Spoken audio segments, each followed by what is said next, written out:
Hey there gorgeous, welcome to today's pick a card reading with me, the high maintenance hippie, and in today's reading I want to find out how people view you. So firstly I'm going to do a little energy update with you, maybe find out a little bit of information about what's going on in your life at the moment so that you can determine whether you've chosen the right pile. Then I want to look into people's first impressions of you. I then want to see whether there's a difference between how men view you and how women view you. Then we're going to look into how people view your personality, your physical appearance, and then any extra information that wants to come out for you today. So if you want to find out these juicy details, I need you to pick one of these three piles. Pile number 1 is ragwort, pile number 2 is lavender, and pile number 3 is clematis. I highly recommend that you go with your first gut instinct. Spirit is going to guide you towards the pile which has the most relevant information for you. And once you've chosen your pile, I shall see you in your reading.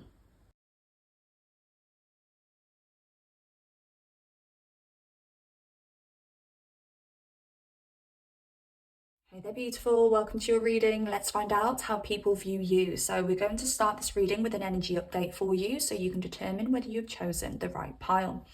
Now I'm feeling a lot of energy around the home for you.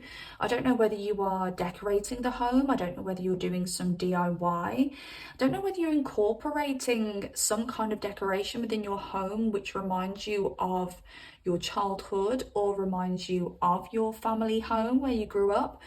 I'm also getting that some of you could be moving. Now, some of you could be moving to an area where you have lived previously. Some of you could be moving back into a family home, or some of you could be moving back to the area, town, village that you grew up in. I'm also getting that there could be somebody from your past reconnecting with you. This could be somebody from your childhood. This could be a family member that you haven't been in contact with for a while, or this could be somebody coming in from your past life. And I do want to say, if that is the case, you're going to know that this is someone from your past life because you are instantly going to feel a very strong bond with this person, a very strong draw, and a very strong connection. This is one of those kinds of people where you spend a couple of hours with them and you already feel like you've known them.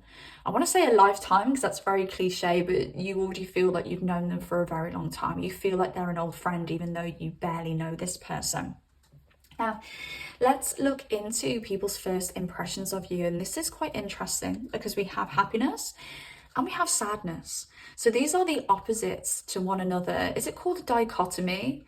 I've got the word dichotomy in my head, but yeah, this could mean it's a dichotomy. Like there's a big difference. They're the opposites of one another. So I see this in a few ways. So I do feel that some people may see you as somebody who is very happy, somebody who's very vibrant, bubbly, optimistic. And then you could have people who see you as a little bit more closed off. Now, if that is the case, I do want to say it's because when you meet people who you know are your people, you are a completely different person to when you meet people who you instinctively know that there's something not quite right there. You just know that they're not your vibe, they're not your people. So when you meet those who are your people, you're very vibrant, you're very bubbly, you're very witty. I'm getting that you're very funny. Very optimistic person, you bring life and soul to the party. But when you meet people that you just know intuitively, like, I know there's something about this person or there's something about this group of people, you will close your energy off in protection. I'm also getting here that some people will see you as that very happy, vibrant person, but because you are so happy and so vibrant and so optimistic, even through the most difficult times, people may not trust that you truly are that person. They may think that that happy mask is a bit of a front and really you're suffering just like everybody else is. Now, I feel that you could have a lot of people around you who project their sadness onto other people, not just you, but onto other people. And you could have some people around you, or you could meet some people who feed off negative energy, but you don't give people that negative energy to feed off. You never show somebody when you are sad. You never show somebody when you're down and out. And you could be the kind of person who uses humor to mask difficulty or to mask sadness. And I relate to that fully because you are definitely going to be somebody who has been through hard times. And because you've been through hard times, because you've been to rock bottom, you know that humor has gotten you through. You know that thinking positively and trusting that everything is going to be fine will get you through. You're definitely going to be somebody where you have been at the bottom at some point in your life or multiple times in your life, but you know that the universe always has your back and things always come back around again and you always get back up. So when you have difficult times now, you have the optimism to know, I've got back up before and I will get back up again. So what some people don't see is that you are this happy, optimistic person through experience. You've earned your happiness. You know, you weren't born happy, you weren't born optimistic, you've learned that behavior, and you have seen the lightest corners of this earth. You have seen the brightest times that this life can bring you, and you've also seen the darkest. And you know, if you delve into that dark energy and you dwell in that dark energy when bad things happen, because this is life and good things happen and bad things happen.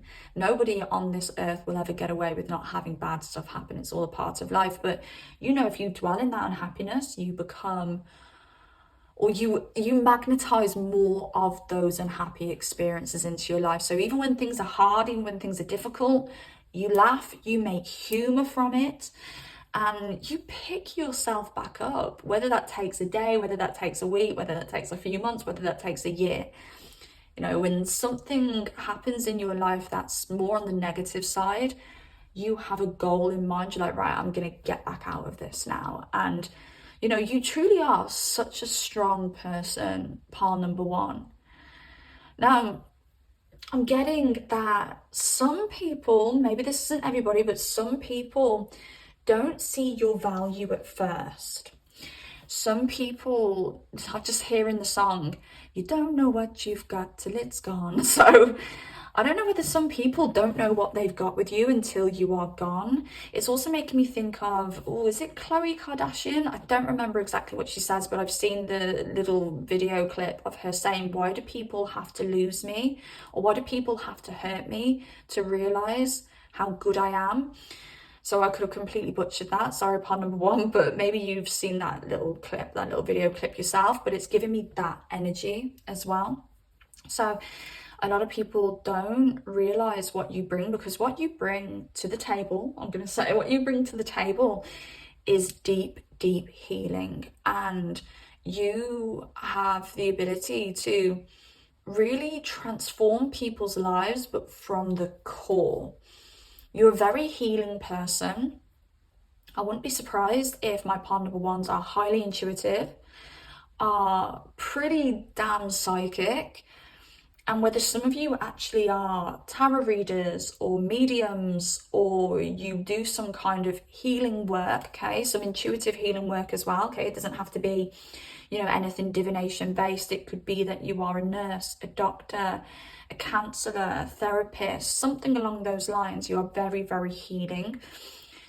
And I feel that because you do all that healing, or you create that healing within people from the inside, it takes some time for them to see the value of that, for it to actually reach the outside. I hope this makes sense in some way. It's like, just say there's a plant. I'm just looking at this plant here on this card, and it is, you know, its flowers are dwindling.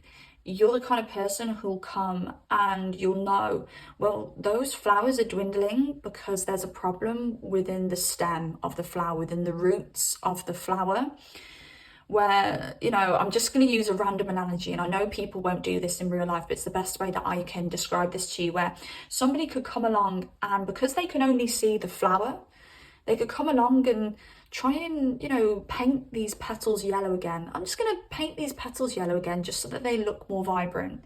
Where you're like, no, no, no, no. Like, these flowers are going to continue to dwindle. The issue is at the root. The issue isn't on the surface. The issue isn't what you can see. The issue is what you can't see. And you heal people from the roots. You go and you know, you nourish those roots. You heal those roots, and then the flowers start to bloom again. Okay, let's look into how men view you versus how women view you. Now, I'm going to describe this section of the reading as though I am speaking to women, but I want to say, if you are a masculine watching this, or you define as a masculine energy, same goes. When I describe how women view you, it's how women view you. When I describe how men view you, it's how men view you, okay? So women, how women view you, angel and networker. This is really, really positive. And with this like pinky purpley energy here, this is so nice. Women feel very comfortable in your energy. Women feel good in your energy. And with this angel card, helping those in need with no expectation in return, you literally do that for women. You are a guardian angel. I won't be surprised if people do say like, oh my God, you're like my guardian angel, because you have the ability to really connect with people on an emotional level. And I do see you connecting more with women on an emotional level than you are with men, because I do see that we have some similarities in how women view and how men view you, but we also have some big differences in how women view you and men view you as well. But I feel those who you can connect with on an emotional level, those who are connected with themselves on an emotional level, are the kind of people that really see your value. As I said, you know, not everyone's going to see your value until you leave. When you leave, that's when they feel the deficit. I feel a lot of women know your value and they don't take you for granted. I want to say, I think a lot of men take you for granted. Women feel like you always know what to say when they're going through difficulty. Women feel like you can always lift the energy when they're going through difficulty. Also, women see you as a very strong communicator with networker. We've got enhances unity through the sharing of information. Engenders social awareness and empathy. I don't know what the word engenders means, but we're going to go with this anyway. But you could be somebody who has a lot of, I'm getting like a lot of close bonds, a lot of close connections. You could be somebody who is seen as someone who knows a lot of people, has a lot of people who look up to you. Again, this is from a woman's point of view, so I feel that they're going to feel that they know a lot of women who think very highly of you. They may also know a lot of men who think very highly of you as well. I'm also getting that you are a very fair person. I'm just feeling like gossipy energy coming through. And I feel that you may not be the kind of person who indulges in gossip, but there's a way that you do it where because the thing is, like, women love to talk, don't we? We do, we love it. I'm a woman, I love to talk. It's how we connect. We're very emotional beings, and you know, men tend to connect more physically, like let's all go and play football, let's all go and have a pint and talk about football. Sorry masculines or men watching this, but I know I'm being very stereotypical here, but I'm just using, you know, these as examples. You know, men are very physical based, so they'll connect through physical things, sport, doing something.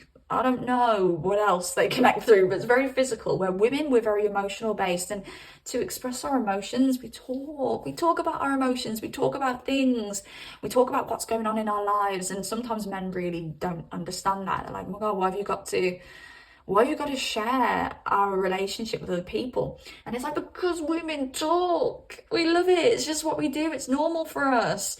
No, we're not doing it in a nasty way. We're not doing it like we're talking about you in a bad, negative way. We just talk. And I feel that you have a way of being part of the communal women's talk. And sometimes, yeah, these women's talks can veer into the realms of gossip.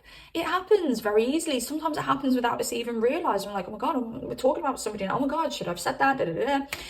But you have a way of being in like a group of women, having a chat, maybe even having a gossip, and you can still engage because you're so good with words.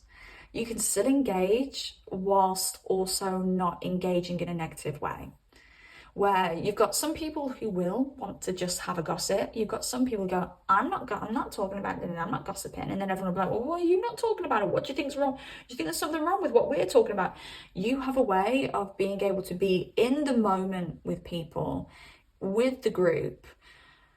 And this doesn't have to be like in a girl group having a gossip. This could be in like a works meeting or some kind of group of people having a discussion of some sort. You have a way of being involved in it and being able to touch upon difficult subjects and touchy subjects whilst also not completely blocking yourself out or what's the word I'm looking for? Ostracizing?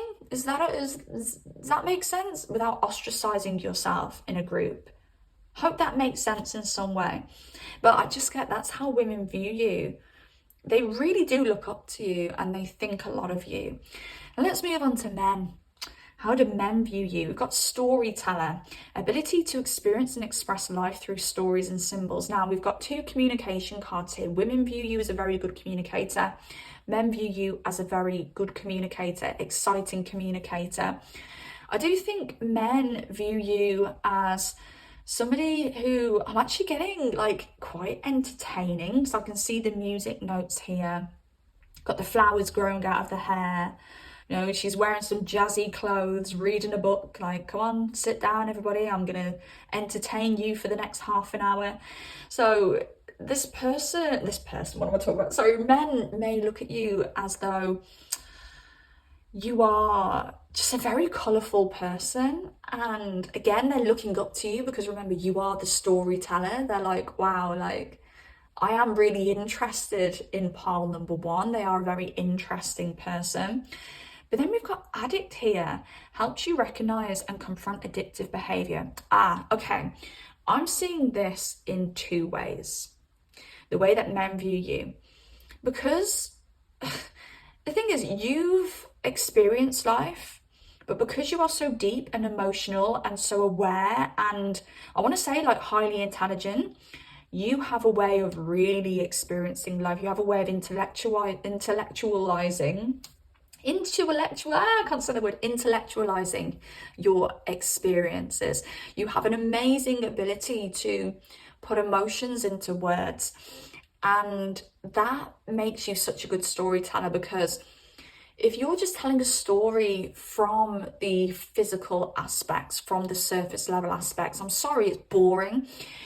Sorry, I said that in a really like me when sorry, it's boring, because you're just telling the story how it is and you're not delving deeper and you're not expressing the emotions that are going to touch other people's emotions and get their, emotions flowing to connect with the story. Oh, I'm even making sense.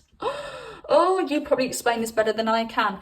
But you have this way of intellectualizing your emotions and you just know how to tell a story because you take people through the, very surface level, step by step, situations of what's happened or descriptions of what's happened, but you also add those emotions and you put those emotions that you felt into words, and you really do take people on a roller coaster of emotions when you talk to them. You're just a very exciting person, part number one. And addict, some men may see you as like a little bit dramatic, a little bit of drama. Maybe some men are like, oh, this one's a wild one. I just heard, hey, we are the wild ones. Ooh, I don't even know the words, but I just heard that in my head. So, do you know what's funny? I did get the word wild come through for one of the piles as I was pre-pulling the cards that you choose your piles from. It could have been you. So yeah, maybe some of them are like, oh, pile number one's a bit of a wild one.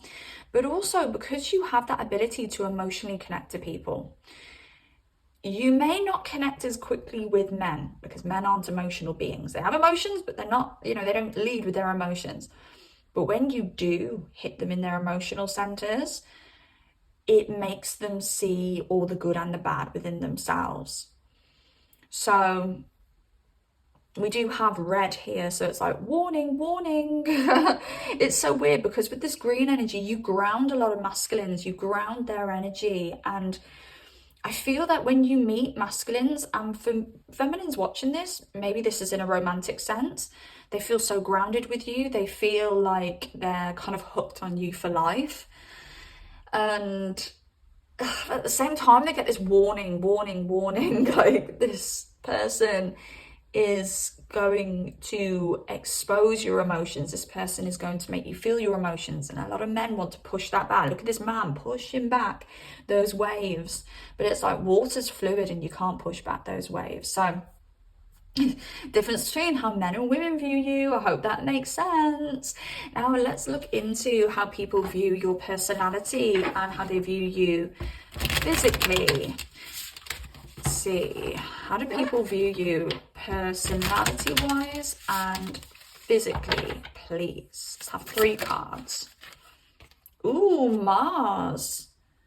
You know, you could be, if you are a feminine watching this, you could be a very masculine feminine. You could be very, what's the word? Autonomous? No, not autonomous. Oh, do you know what? I can't think of the simplest words there. Aries, and Aries is the sign that rules over Mars. Oh, there's a lot of masculine energy here. Amphibious? No, what's the word where you're very masculine and feminine, very balanced in your masculine and feminine energy? Oh, you are authority as well. Right, you know how to hit people deep. Pile number 1. Okay, so it's that word, I can't think of the blooming word, but it's where you're neither masculine nor feminine. Maybe you are somebody who doesn't identify with masculine or feminine energy. Maybe you are somebody who, you know, has the ability to equally resonate with both genders and both energies. Maybe you are also somebody who's done a lot of work within yourself, where you have balanced out that masculine and that feminine energy within yourself. But I feel you do have this ability, like you're neither a girl's girl or is it called a pick-me? A pick-me girl, when like you're all for the men. Have I got that right? I'm not too sure. You're a balance of both. Women love you, men love you. You know, I wouldn't be surprised if you've got some history where you know, maybe you used to hang out with the boys in school. I remember I was a little bit like that. I used to love hanging out with the boys in school. Or maybe you do have male friends, if you are a feminine watching this. And you also have female friends.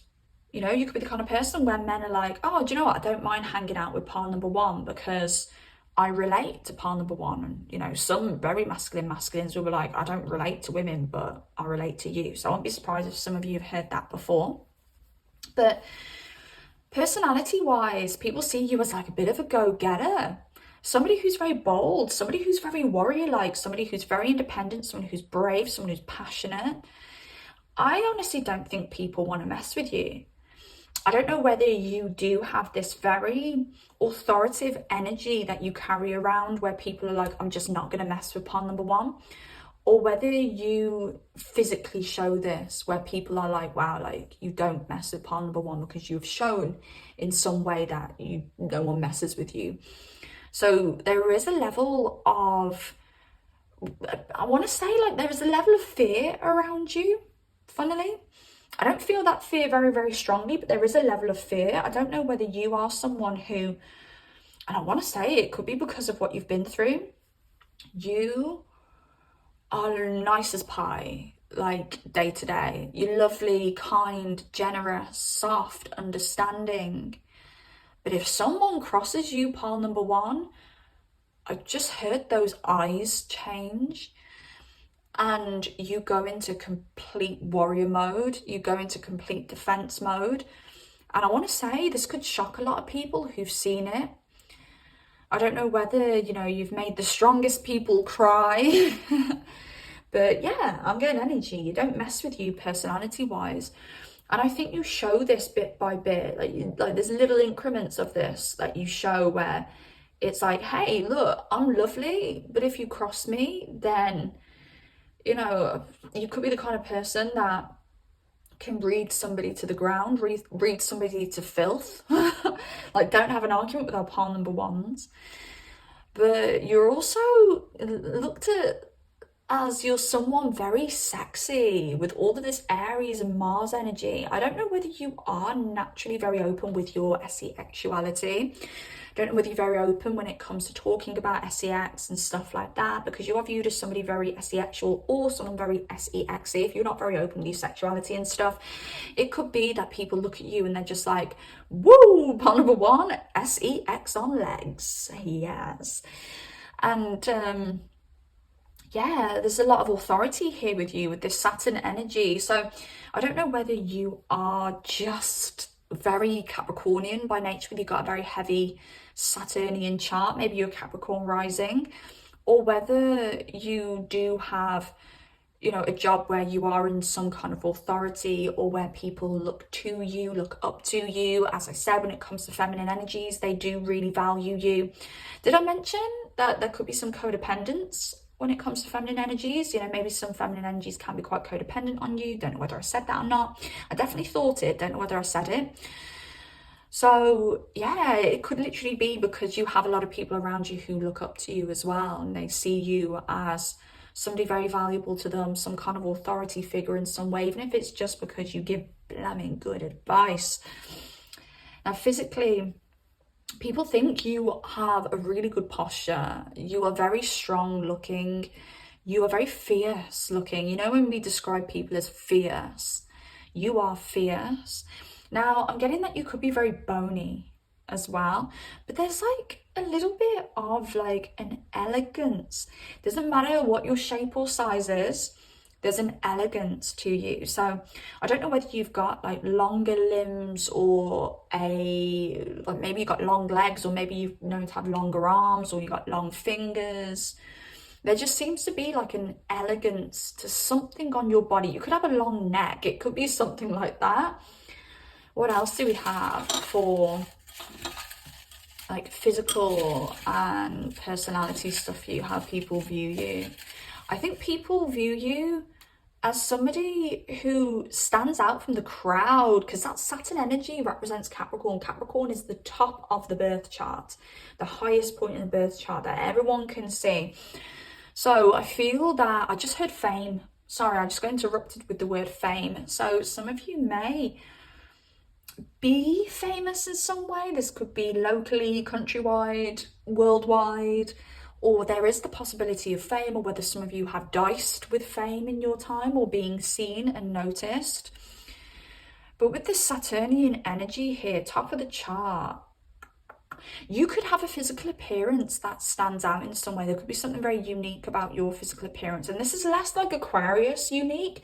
This is more like, I don't know, it's so weird. It's like bone structure that could, you know, bone structure sharp as an KNIFE. I don't even know if I can say that word. It's so silly, isn't it, when I don't know whether I can say words, but yeah. I'm getting, did I say eyes with you? The eyes change when you're angry, but your eyes are very, very prominent. Your eyes are the part of you that shows all your experiences in this life. And I'm telling you, pile number one, I feel so strongly. You've had some difficult experiences. You've hit the bottom. I'm just hearing you get knocked down and you get up again, and you were never going to knock me down, or whatever. You're never going to keep me down, sorry. So your eyes show that in some way. But Saturn, it's standing out very strongly to me. You just got a physical appearance of authority.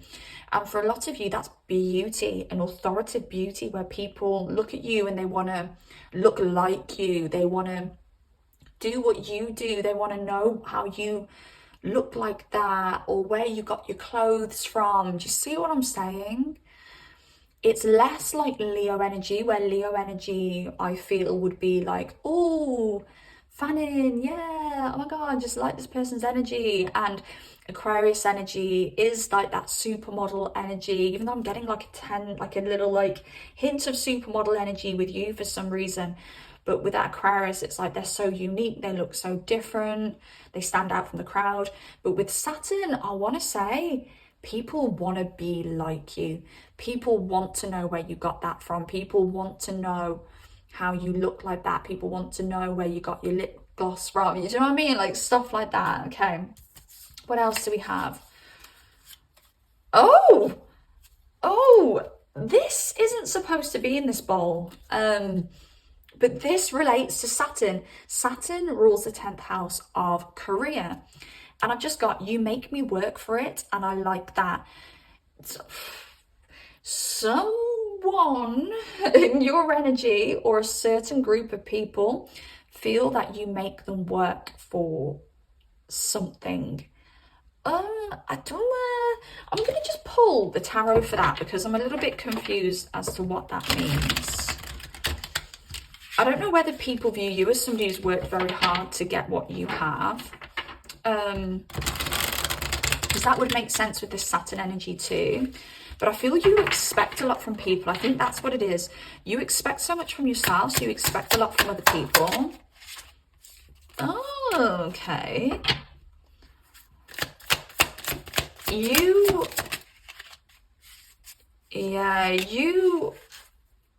expect people, and the Fool as well. Look at this. We've got four major arcanas. You expect people to be their best selves. I've just got that song in my head. It goes, work it, work to be a winner. I don't even know if that was the right words then. So you work to be a winner. You expect people to work to be a winner. You would make a very good manager of some kind, CEO of some kind, if you're not already in that position. You're the kind of person who can see the best in people, and you want to bring that to the surface. So when you see the best in somebody, you will pull that to the surface. If they don't want to see the best in themselves, you're like, bye bitch. I just said bye bitch. You are the biggest cheerleader for people, and you are also the kind of person who helps people believe in themselves. But you're not merciless with it. Merciless is a word that's coming through. I don't even know what that means. These words come through, you know, I use long words and everyone's like, oh, you know, you speak really well, you're very well articulated. I channel these long words. I don't know what they mean half the time. But you're merciless when it comes to people. So you'll say it how it is. Aries energy, Mars energy is very straightforward. If you don't want to work on yourself, you don't want to be your best self, bye bitch. Okay. Make an amazing coach, trainer of some kind. Oh, nah. Is that what I think it is? Eyes. How many times have I mentioned the eyes? Your eyes stand out. It's your eyes. They're very special. They're very unique. They speak 1,000 words. You are the Saturnian energy where if you're annoyed with somebody, you only have to look at them. If you've got kids, pile number one, you're probably that parent. If your kid's misbehaving, you only have to look at them and you can see them quiver. So yeah, and same with adults. You know, you only have to look at them and they're like, oh, I've crossed the line with pile number one, I'm gonna shut up. And exciting and adventurous. Yeah, that relates to this storyteller here and this networker. You've got it, baby, she's got it. I'm just hearing like little clips of songs today in these readings. Well, I say these readings, it's the first one I've done. I'll see whether these come out in the next readings as well, but you've got it. Look out for number 555. Maybe you're a life path number 5. You don't have to be, but 555 may mean something to you. But you've got like this special ingredient that not everybody has. You're unique, you're special. You've got that wow factor. I'm hearing you've got that star kind of energy. Fame coming through again. Not everybody's born to be famous. Not everybody's born to be well known. Not everybody's born to be in some kind of authoritative position. You were built for it. Now, let's just pull 2 more cards from the tarot just to close out, see if there's any extra messages for you today. Pile number 1s. Pile number 1. Okay. Oh, this is a thick deck. Well, it's not thick, it's, what's it called when it's length? It's very lengthy. Oh, very lengthy. Wheel of Fortune. Yes. And one more. we've got, what is that? Is that the, oh no, it's Roman numerals. I can't read Roman blooming numerals. Card number 13. Is it the death card again? Blooming heck. Oh, I've just dropped a card from the tarot as well, so I'm just going to read that. King of Cups. That's you being very emotionally... Oh, yeah, very... I'm getting you wear your emotions on your sleeve. I'm going to read this as though it is the death card, guys, because there are skeletons here. It's got to be. It's got to be. I didn't realise I didn't have the names of the major arcanas in this deck. Huh? It says the names of the cards on these, it says the names of the major arcanas on the cards, so what's this one? It's got to be 13, because X is 10 and 111 will be 3, won't it? Don't know my Roman numerals, but I'm not a complete idiot. Samhain, brutal transformation, elimination, mourning. The card that has no name is a card of brutal, boundless transformation that aims to clear the slate of what already exists and remove all that is toxic in your life. This card sometimes also called death. Right, it is the death card. We got there in the end. So, you've had death out for you twice. It's a clarification. You bring death and transformations in people. You make them turn that wheel of fortune. People see you as a very fortunate person. People see you as a very strong person. People see you as somebody who's spun your own wheel of fortune. And I want to say, majority of the time, you've won. And people have witnessed that. So just to clarify this reading to end it, you are an intense person. People may feel the intensity in your energy. I don't think you purposely try and be intense. I just think you are.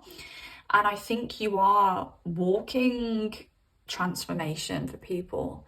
When you stumble into somebody's life, and I don't want to say stumble because that sounds like you've accidentally fell into their lives. When you're just getting like a very, very kind of, how do I describe this feeling? Like, not like the Grim Reaper, because you were like, what? I'm not the Grim Reaper walking into people's lives, but it's more like, you know how you have God and you have the devil? And it's making me think of Life on Mars. I don't know whether anybody has seen the series Life on Mars. It's a BBC series.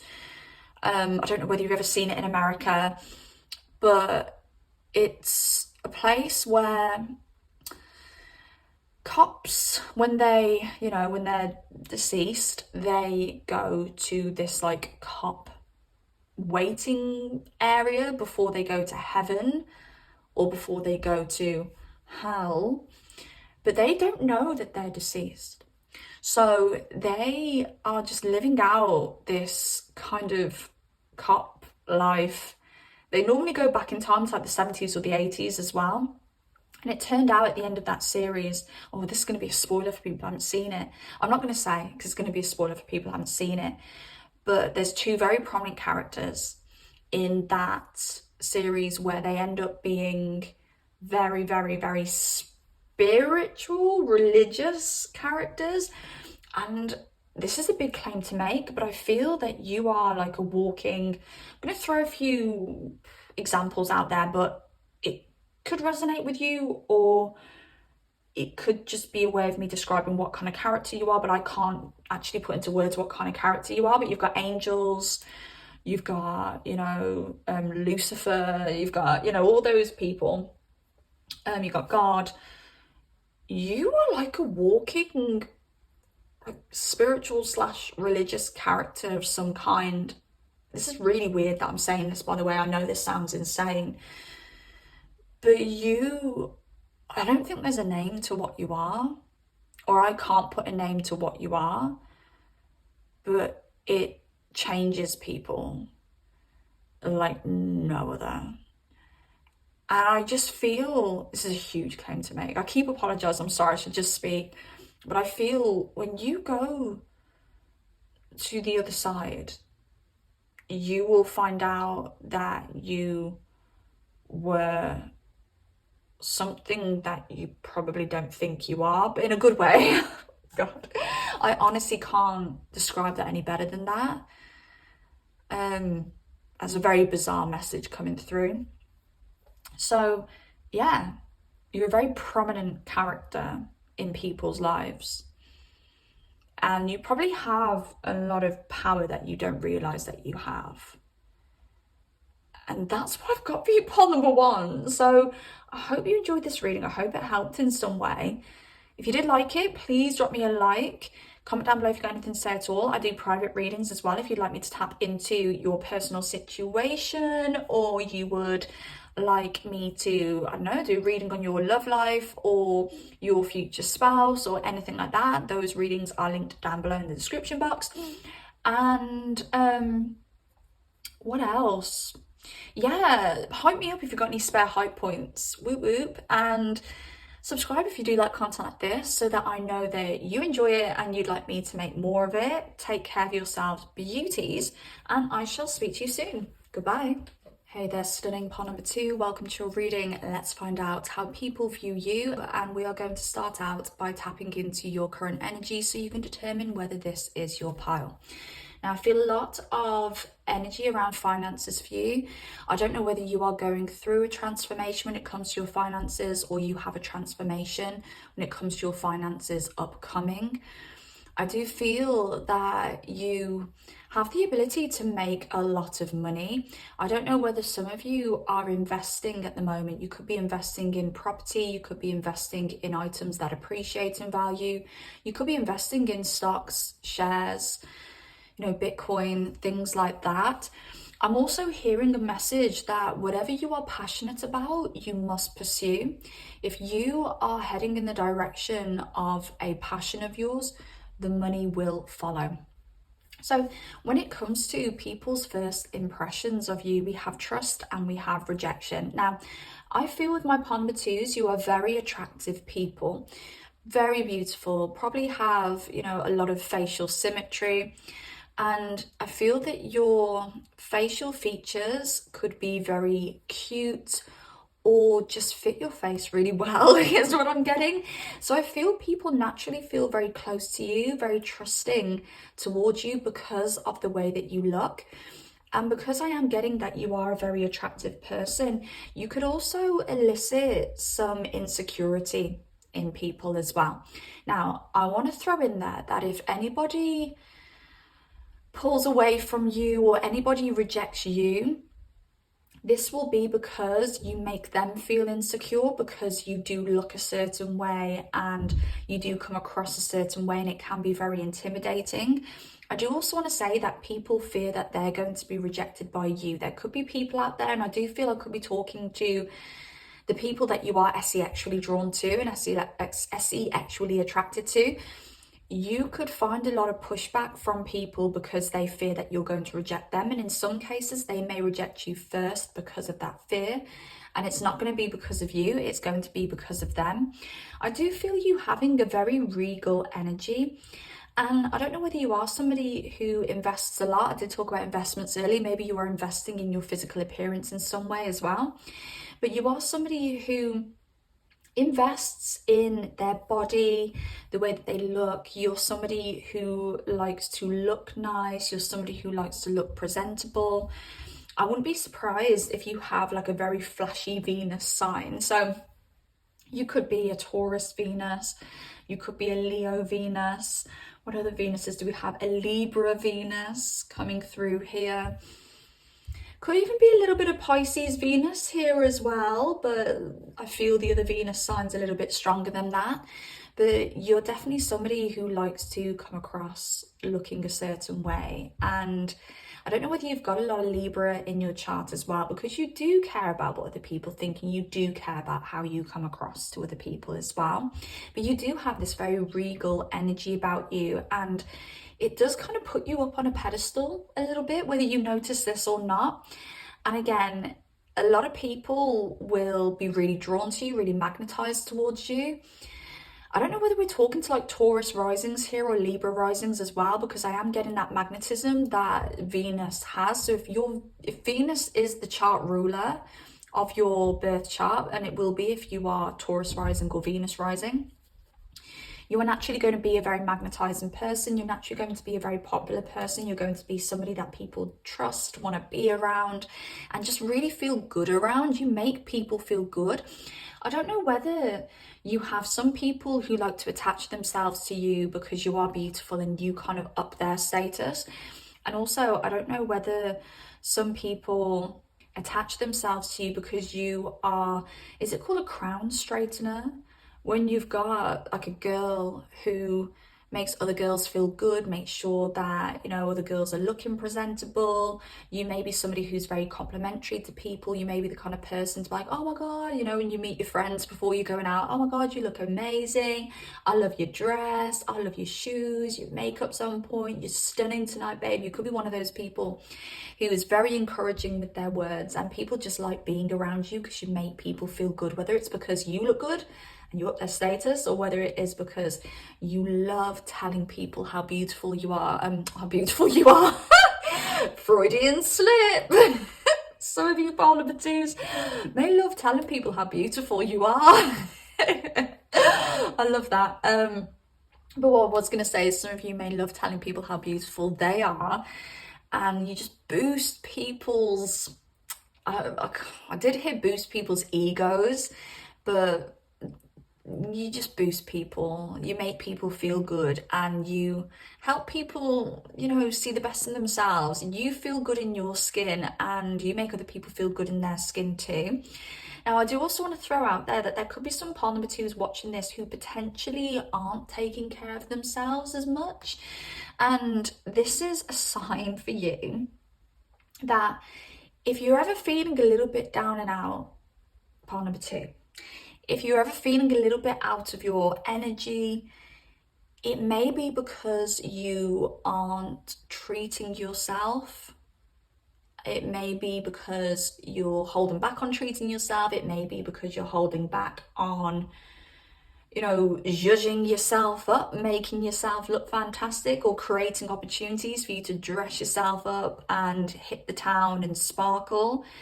You really, really, really feel good in this lifetime when you take a lot of attention and pay a lot of attention to your physical appearance. And I know this pile so far sounds very shallow, but as I said, a lot of Venus in your energy, heavy Venus, or your Venus could be aspected in a way that makes it a very prominent placement in your chart.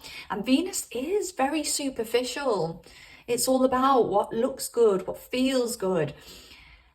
And your life is about doing things that look good, feel good, making yourself look good, feel good. And I know at times we can slip into stages of our lives where we feel guilty to indulge in ourselves. But pile number two, you are supposed to indulge in yourself. You inspire people through very surface level things.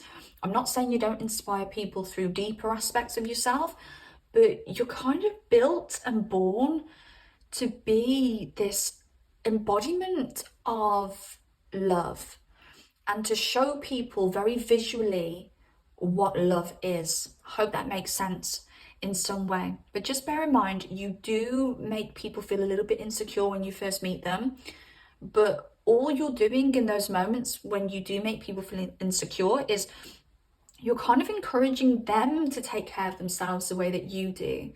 You know, jealousy is when we want something that another person has. And a lot of people just dwell in that jealousy rather than being like, hey, wait a minute, what do I actually want that this person has? Determining that and being like, right, I'm going to get that thing that this person has then. Okay, so if you're making people jealous or making people feel insecure, it's not on you.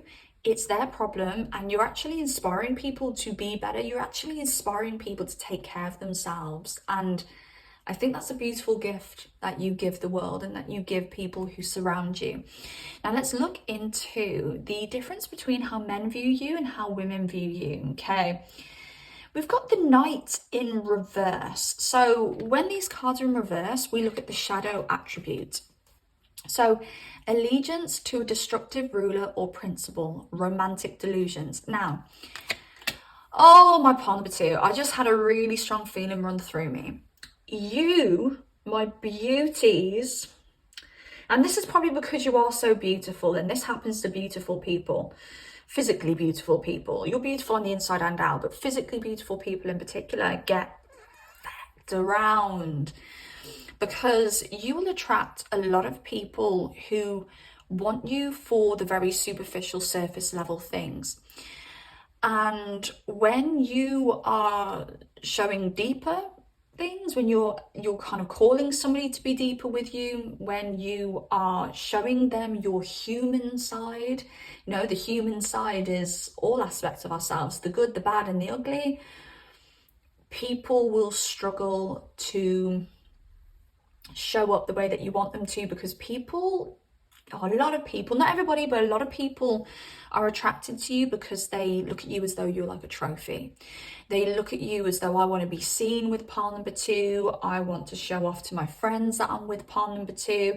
And we are talking about romantic aspects here, okay? Bear in mind, we are looking at how women view you right now. We will go into how men view you. But you are viewed by women as somebody who may have a bit of bad luck in love. You may be viewed by women as somebody who is a little bit delusional in love. You put a lot of trust in your partners. You may even side with your partners at times as well. But what I feel like, it's not a problem with the women here, it's a problem with the men. It's because you will find that a lot of men will be with you for those superficial reasons, as a trophy wife, and then when you show the good, the bad, and the ugly, they can't handle it. And I feel that at times that may make you seem to other women a little bit unlucky in love. I'm also getting here with this Knight in reverse, you may get a lot of male attention as well, and that could also stem a little bit of jealousy in women. And hedonist inspires creative energy to embrace the good things in life, celebrates the beauty in yourself. That is more of the energy that I've literally just described. They do view you as somebody very beautiful. They view you as somebody who looks after yourself, takes care of yourself. And I want to say, you take care of yourself on the inside and out. Just bear in mind, when it comes to women's view of you, it's a little bit disconnected for some reason. I feel that you may elicit like a very jealous kind of darker response in females. I don't know whether you've got a very prominent Lilith sign. You could have Lilith conjunct Venus, you could have Lilith conjunct your sun, and this means that you may have experiences with women where like you pull out the darker sides of them, and this can't be helped. What I'll say to you, pawn number 2, is you probably have some very close female friends that you trust. And I do want to say, not all women are against you. Not all women are jealous of you. You know, you do have some good women around that are confident in themselves. This is the thing. If you bump into a woman who isn't confident within themselves and hasn't done the work in loving themselves, you are going to trigger them to love themselves, to do that work. And not everybody is willing to do that work. Not everybody knows that they need to do that work. So the women who don't love themselves and don't have this sense of confidence, you are going to trigger the living F out of them, and they are going to see you as a threat. Pile number 2. But you do have women around who are confident in themselves, love themselves, and they are going to be good friends to you, and they are going to be women who stick by you, want the best from you, and don't have that air of jealousy towards you. So just look out for that, and that is how you can determine who's friend and who's foe when it comes to females. Now let's have a look and see how men view you. So we've got teacher, ability to communicate knowledge, experience, skill, or wisdom.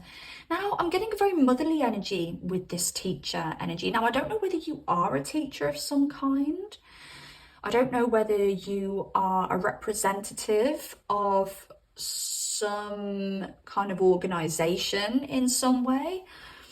You could be the face of an organization that's coming through. But I do feel that men feel that they learn a lot from you. And I do feel when it comes to relationships, oh, and bear in mind, I should have actually said this at the start of this section of the reading. I'm going to talk to you now as though you're a female watching this. I know that I do have some masculines watching, and I want to say, for the females, I'm saying that we've got the women's side here, we've got the men's side here. If you're a masculine watching this, or you identify as a masculine energy, it's exactly the same. We are still talking about how women view you and how men view you, okay? Hope that makes sense. But yeah, with this teacher energy, you teach them a lot, but I feel you teach them a lot in a very loving, motherly way. I did say at the beginning of this reading, you are this embodiment of love, and you teach people how to love. And as I said, I do feel that you could have some, you know, at times a bit of like a few issues in love, and it could be because you are viewed as this trophy. You know, you're not viewed as this human that, you know, eats, sleeps, goes to the toilet. But I do feel that men see you as, you know, they pedestalize you. And some men who are more shallow will pedestalize you. I think all men pedestalize you, but the ones who are more shallow won't allow you to be human. And it kind of makes me think about when you're at school and we used to sit and watch our teachers and listen to our teachers and be taught by our teachers. It was hard to believe that they had a life. Like, you know, if you're in school and you bump into a teacher out and about when they're doing day-to-day things like shopping, or, I mean, even worse, if you bump into a teacher on a night out. And, you know, this could be after you've left school, because legally we shouldn't be on nights out when we're in school, but you're like, oh my God, that's Miss Jones and she's drunk. Like, you just think, what? Like, I never thought that teachers get drunk.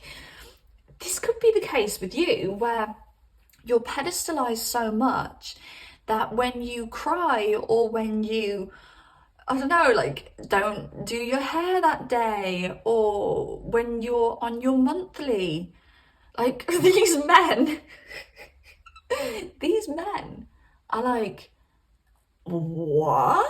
Like, this seems so, like, unreal. Like, you have monthlies, or you have down days, or, do you see what I'm saying? So some men won't be able to handle that ish. And it's not the fact that they'll leave you because you're human, it's you will realize that you're not being treated like a human. You're being treated like an object, and you will be like, done, dusted, goodbye.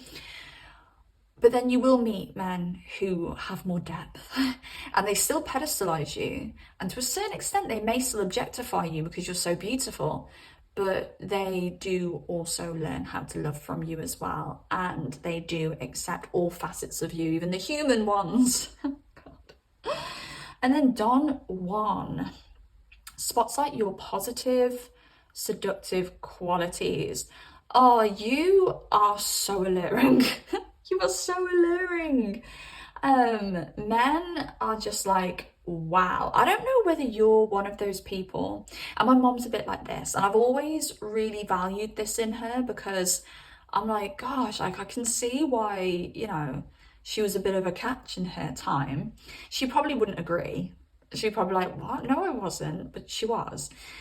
And I've seen the way that she interacts with men. She might absolutely hate me for exposing this, but she's always so complimentary of them. Like, she'll be like, wow, you are very gorgeous. Oh my gosh, you're so intelligent. And she does it in such a way that I know, and I can see the men just melting in her energy. And, you know, it's not something you can fake.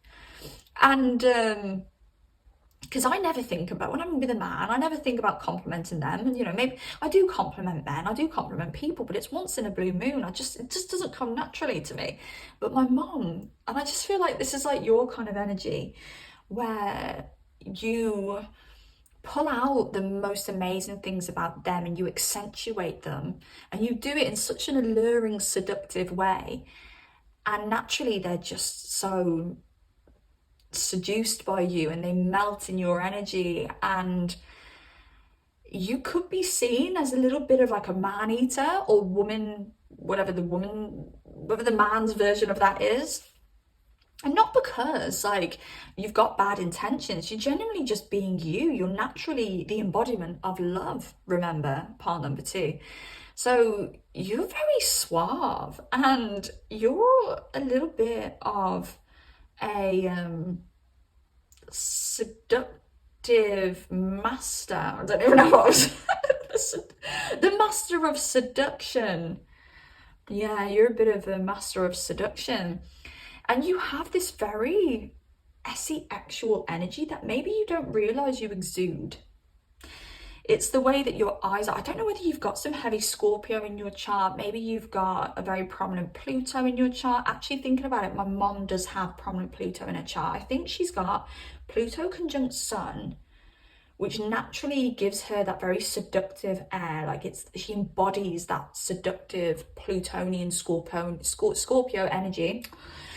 And I'm sure her Pluto opposes her moon as well, which again, it gives that little edge, gives her a little bit of an edge that she probably doesn't realize because she's a Virgo sun, but she does have that edge.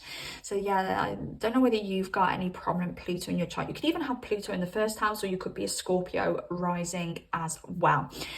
Right, let's look into your personality and your physical appearance. Okay, people's view on your personality and your physical appearance. Please. Right. Oh God, why is it? The shuffle sounds very loud. I don't know why the shuffle is echoing throughout my room. That's very loud. Okay, right. Oh, opposition. Interesting. Because I was just talking about the Pluto and Moon opposition and Chiron. Oh, and Cancer. Yeah, okay. Let's go with Cancer first. There's opposition and Chiron. Very interesting. You're very healing with your energy. Got a very itchy right ear, and the right side of the body is the masculine side of the body. So we're talking about masculines here when it comes to your like healing energy. I do feel you can be very healing for females too, but in particular there's something around you and masculines. I don't know whether you naturally feel more drawn to men or masculine energies. You know, you could even have female friends who are very masculine by nature, but you might be that you're a good listener. I feel that you're a very good listener, and I feel that you bring something to the table with masculines where you make them feel seen and you make them feel heard, and it's just so attractive. But anyway, let's go into your personality, your physical appearance, and people's view on that. So Cancer is that very naturally beautiful, motherly, nurturing, protective, comfortable energy that you have. Now, I personally feel Cancerians or people with heavy Cancer in their chart are the most physically beautiful people in the zodiac. I feel Gemini energies are also very attractive people. And I feel they're all attractive in their own rights, but I always notice Cancer women in particular, gorgeous. We've got Ariana Grande. We've got, oh, am I wrong? Is it Angelina Jolie, a Cancerian? I could be wrong, but if she's not a Cancerian, she's something like a Cancer rising or something like that. And Cancer rising women as well, absolutely stunning. The Cancerian women that I've met in real life have always been stunning, like the most beautiful women I've ever seen. Again, we talk about Cancer risings here, Cancer moons. You know, you can even have the moon very prominent in your chart, moon conjunct sun, moon conjunct ascendant, something like that. But you're naturally so gorgeous and beautiful, and you are just the epitome of beautiful feminine energy, and you're just a very understanding and nurturing person. I wouldn't be surprised if you have children, and if you don't already, you most probably do really want children. So you fit the bill for the perfect partner, wife, girlfriend, and you make love part of your personality, part of your daily lifestyle. And again, I feel it triggers some females who aren't connected to their feminine energy like you are. Opposition, imbalance, a power point of tension, power and struggle. What is this opposite? I'm gonna have to pull some, oh, 10 of Cups. Okay, maybe this is what the opposition is between the 10 of Cups and the Page of Cups. I don't know whether this is talking about your love life again. Like finding the right person who's worthy of you, who takes you seriously, who can bring as much love and emotion to the table as you can. Again, a point of struggle when it comes to emotions, love life. I don't know whether you may actually have some, or you may be viewed as somebody who is very sensitive and could kind of dip back and forth between being emotionally stable and not being emotionally stable. I don't know whether you are the kind of person who expresses your emotions a lot. I don't feel you're somebody who holds back your emotions. So you could be seen as, I'm just getting like waxing and waning like the moon. So your emotions may wax and wane. You're very connected to the moon. You may have some very prominent Cancer in your chart. I know I've already said that, but I'm going to say it again. But you're very connected to the moon. And you literally change like the moon changes signs every 2.5 days, and people notice that. And I don't see this in an unstable, like, oh my gosh, part number 2 is crazy, their emotions are all over the place. I just see people seeing you as somebody who's just very sensitive, someone who's very emotional, someone who's very in touch with their emotions, and you say how you're feeling in the moment. And we've got Chiron here again. That's that healing energy that I mentioned. I do feel you're very healing for masculines. You can also be very healing for feminines as well, feminines who are open to it from you. And I want to say, like, because all I can hear in my head is, when I get that feeling, I want sexual healing. And I just think that you're probably very, very sexually healing. Like, and this is why masculines have come out very, very strongly for you if you are a feminine watching this, or even a masculine looking for a masculine, because when you have sex, you heal these masculines in some way. I don't know why I whispered the word masculines. You heal them in some way. You've got this like actual healing ability, which is very interesting here. What else do we have with the bowls? For your personality and physical appearance. Blonde, we've got blonde for you. Now, some of you may be blonde. Some of you may really suit blonde hair. So some people may view you as looking amazing when you have blonde hair or when you had blonde hair. So yeah, maybe blonde means something to you. Intense. You know, I don't think you try and be intense. I think you're very intense for men or the gender that you are sexually drawn to, because you are just so alluring. I'm just getting, it's like a very kind of sort of all physical feelings with you, lots of physical feelings. But I'm getting men not being able to control themselves around you, and that can make things very, very intense for them, if you know what I mean, wink, wink.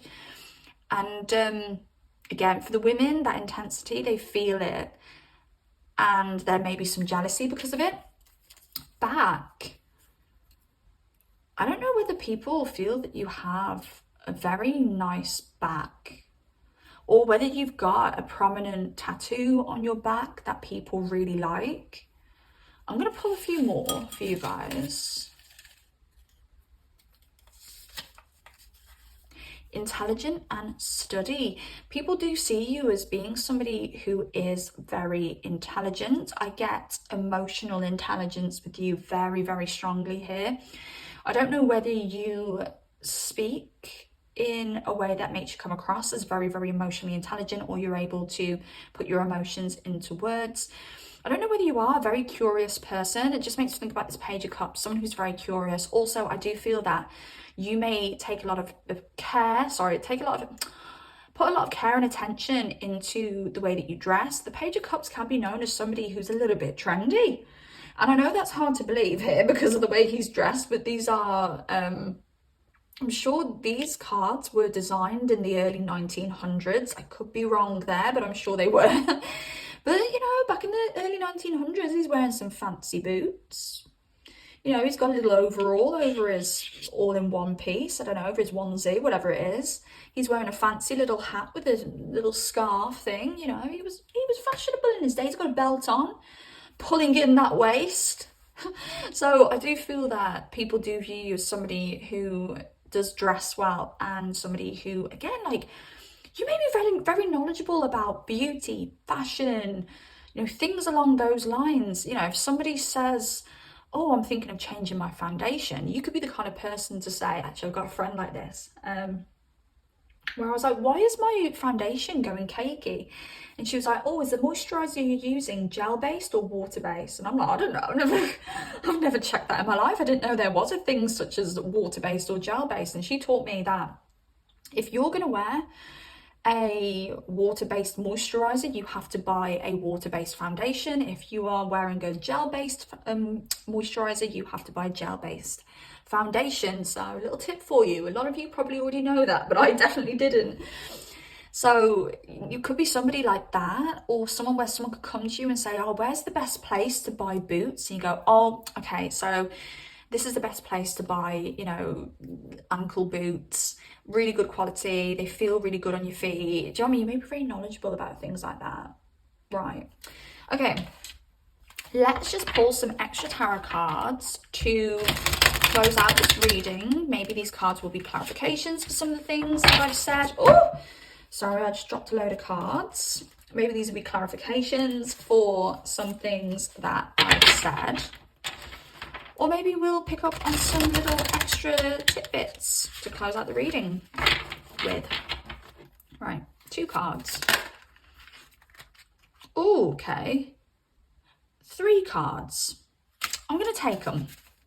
And I'm going to pull one more as well. Ooh, lots of cards coming out for you. All right, just makes me think there's extra information that wants to come out for you.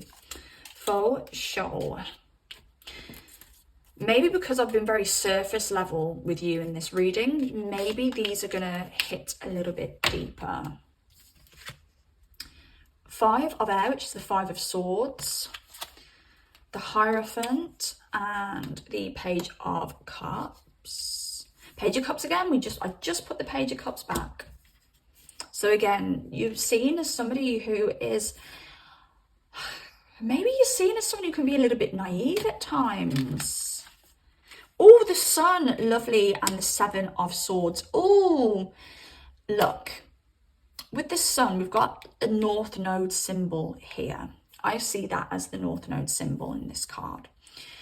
You need to head towards your North Node, whatever that may be. That is a message for you. Look at where your North Node is in your birth chart. You need to head towards that. Don't let anybody pull you back and hold you back. That is coming out really strongly for some reason with the 7 of Swords as well. The 7 of Swords can be very sneaky behavior. I do feel you, because of this jealousy, you do have people around you who are a little bit sneaky. I do feel that you may give off a naive energy. You may not be naive, pile number 2, but you give off this energy to people and they think they can pull the wool over your eyes. No, they can't. You're a lot smarter than you make out. Because you are so beautiful, people may see you as potentially being a bit naive, bit of an airhead, but you're not. You're actually very smart. Intellect and study came out for you. You're clued up, you're smart. Yes, we all have the ability to be a bit naive at times, some more than others, and maybe you do at times. Maybe you know you are. Maybe you know sometimes you get yourself in situations because you've been naive, but you always work it out in the end. you know? So just remember that. But because of this naivety that you give off, because of the way that you look, because of how, like, I want to say you look very sweet. You give off a very sweet and innocent vibe. People will try and pull that wool over your eyes. And for some reason, you've got a message to head towards your North Node. Your North Node is very prominent for some reason here. And some people are very jealous of the light that you give off. So again, keep on moving.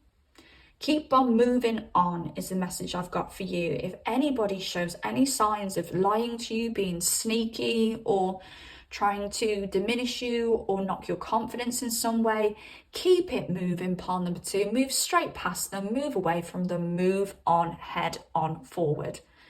Don't let anybody halt your energy. If you feel your energy going stale for some reason, it means somebody's holding you back and you need to keep on moving forward. Very strong message coming in for you. So the 5 of Swords, we've got another bit of a sneaky energy here.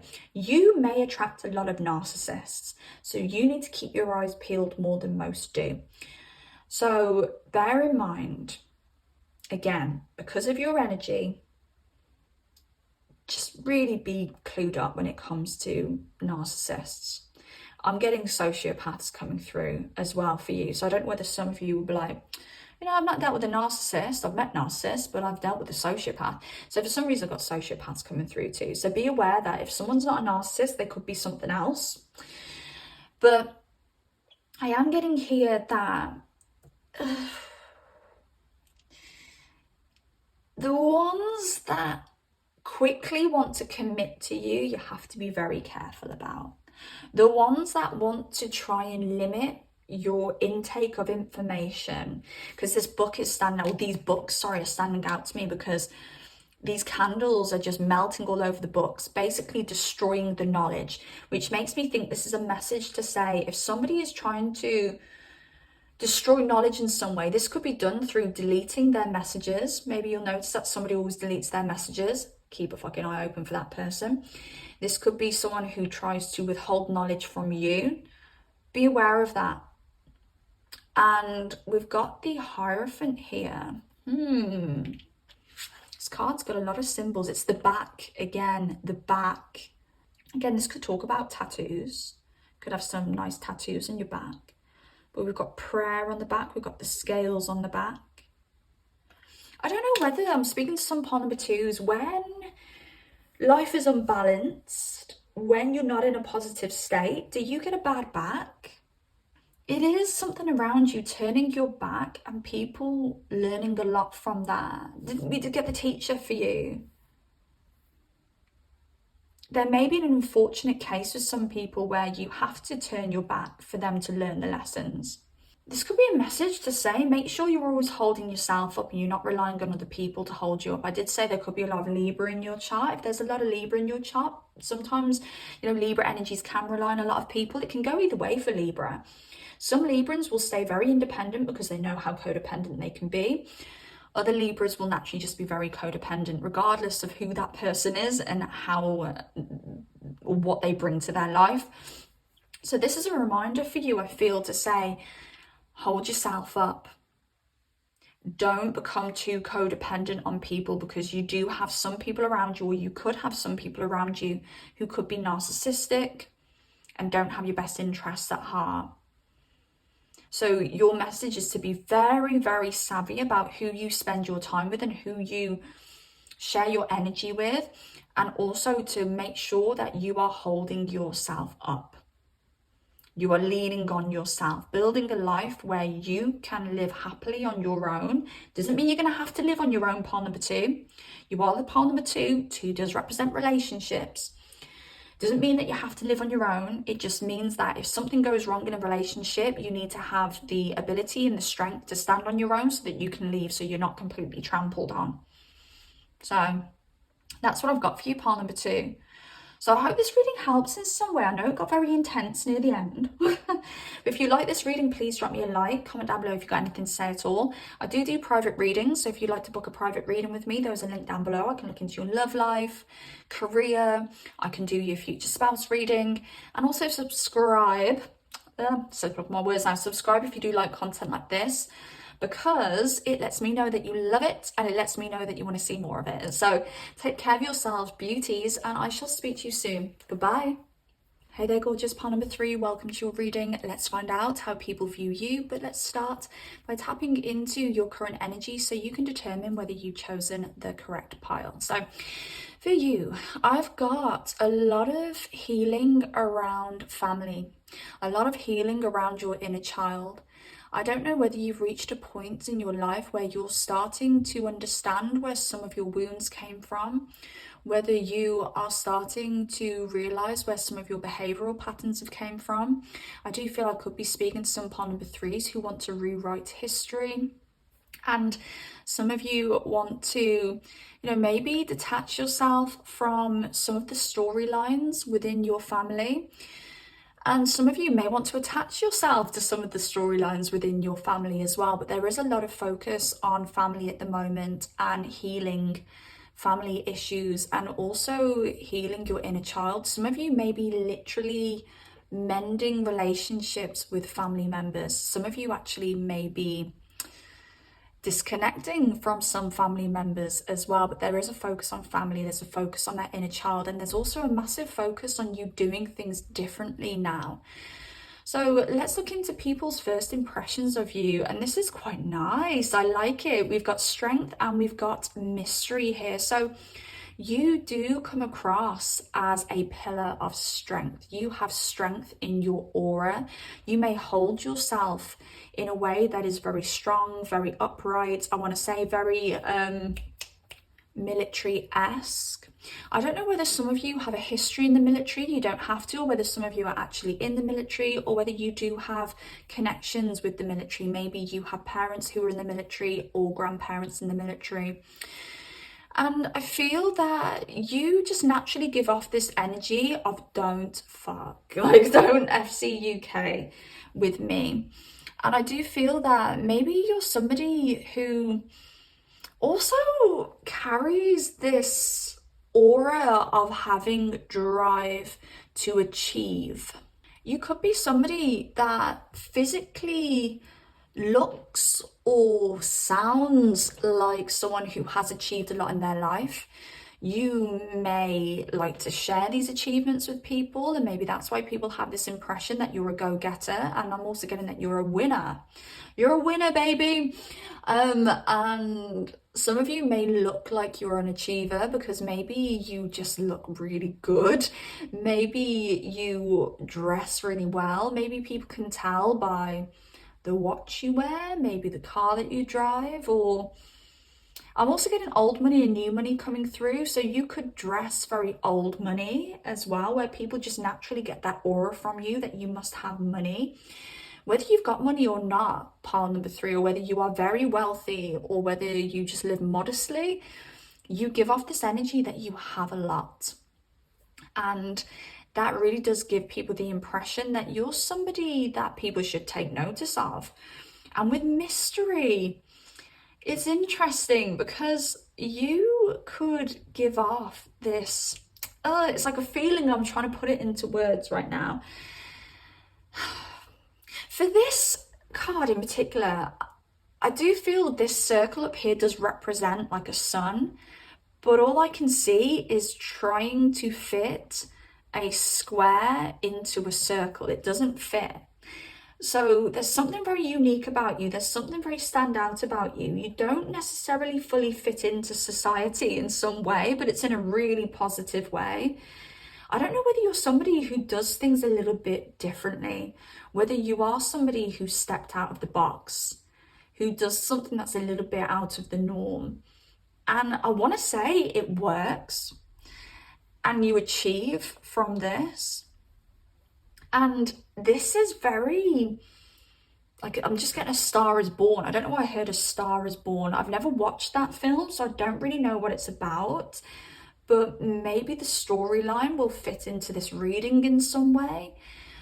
But I don't know whether it's an energy of like an unlikely person becoming a star. Is that the storyline? I have absolutely no idea. I've never watched the film. I wanted to say never read the book. I don't think it's a film made from a book, is it? But I've never watched the film, so I honestly don't know what it's about. I know nothing about the film, but there could be an element of it's unlikely that this would work, but for some reason it works. Now, this could be you being someone who, I don't know why, but I'm getting like Elon Musk coming through. I'm getting Jeff Bezos coming through. I don't know whether, you know, these are very highly intelligent people as well. So it makes me think that you are very highly intelligent. I think people notice this about you. And that's what makes you different.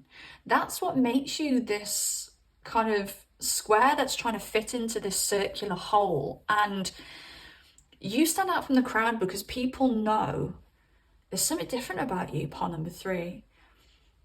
And I'm hearing wild card. You're a bit of a wild card for people. You don't meet two of you, and that's for sure. But because you are so different, like even alien-esque, you could be the kind of person, you know, people say there's like a lot of alien energy when it comes to Elon Musk. It could be a little bit like you. Like you could have some, I'm going to go woo-woo here. I'm going to go really out of the box and I'm going to go woo-woo, but you could have like some alien DNA or something. And it's not normally something I talk about, but you could. Or there's just something about you that's so different that people don't see you like the normal general public. They see you as like a different breed. Part number 3, you're a different breed here. And I do think it has a lot to do with your intellect. And I think it has a lot to do with your drive. You know, when some people say you're too intelligent for your own good, or like my friend, one of my best friends, he always talks about this homeless guy who lives in his area where he lives. And, you know, you'll see him. I'm not saying, you know, this is you guys, by the way. But he said that you'll see him and you'll be like, oh, you know, it's a homeless guy. But when you talk to him, you're like, wow, this person is highly, highly, highly intelligent. Like he says to me, this person is highly, highly, highly intelligent. And his theory is that he was too intelligent and he couldn't fit in with like the normal way that everybody else fits in. Like he was too intelligent to have a boss. He was too intelligent to do what everybody else does. Like he's just so different. And that's an example for you guys where maybe you guys are too different to fit into like the traditional norms in some way. So you do something a little bit differently, but it's so mysterious to people because they've never met someone who does something like you or done stuff the way that you do. They've never met somebody who is as intelligent as you. They've never met somebody who has the creativity and the ideas that you do. Right, let's have a look and see how men view you compared to how women view you. So this here, these 2 cards are how women view you. These 2 cards are how men view you. And I want to say, I'm going to speak to you now as though I'm speaking to women out there or feminine energies. But if you are a man watching this or you identify as a masculine energy, same goes. This is going to be how women view you. This is going to be how men view you. So first up, we have the Trickster in reverse. Now, when a card comes in reverse in this deck, it means that we need to read the shadow attributes. So Trickster, and this is part of your intelligence, I feel, or intelligence. I feel that very, very strongly. Manipulating others through duplicity. Now, I tell you what, these cards have some words in that I do not understand. Every single pile has had words that I don't quite understand the meaning in. So duplicity, or the meaning of duplicity. Through duplicity, look over, is that like look over here, not over here? Very smoke and mirrors, potentially, because we do have a magician. So, manipulating others. Women feel that you could be a little bit manipulative. Whether they think you're being manipulative towards them or whether they view you being manipulative towards, it could be you being manipulative towards men. It could be you being manipulative in your place of work. but they view you as somebody who is very smart and is able to manipulate people. And I do think it is because of your intelligence. So there is a level of mistrust here with this manipulation, but I also feel there's a level of respect for you guys. Like, people respect you. They're like, wow, part number 3 is smart. And I kind of want to say, you're not a sneaky mofo. Like, you really are what you get is what you see. And I don't feel this is women being like, I don't trust you. I feel this is women being like, it's like a cheekiness to you. Like, I feel like they're like, I can hear someone talking about you and there's shock in the conversation. People are like, oh my gosh, like, part number 3 did that. But there's laughs and there's a bit of respect there. And it's like they see you as someone who is, what's the word I'm looking for? Obnoxious in the most entertaining ways. Does that make sense to you at all? That's the best way I can describe that. And then with engineer, the ability to give creative energy a practical expression, talent for designing resolutions to common dilemmas. Now, I feel that you are somebody who, when there's a problem, you find a solution. And it makes me think of the saying that my old boss used to say, we don't have problems, we only have solutions. And that's you. You are coming across as very practical to women. You're not coming across as this emotional, let's have a hug, let's have a warm cup of tea and cry together. Like, you're coming across as, oh, you've got a problem. Okay, I've got a solution for that. You should do this, that, and whatever. Like, so you're a very practical person to have around. I want to say you're a very fascinating person to have around.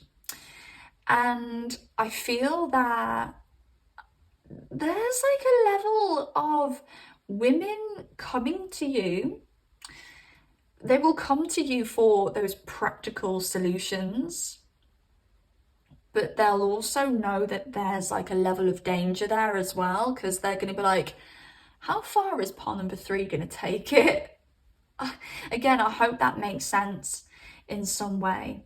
We do have a very serious energy with you as well. I wouldn't be surprised if you do come across as like a little bit cold at times. I'm just seeing the eyes in these cards, and to be fair, like, yeah, the eyes in these cards here, there's like a level of, you can tell there's a lot going on behind the surface with you.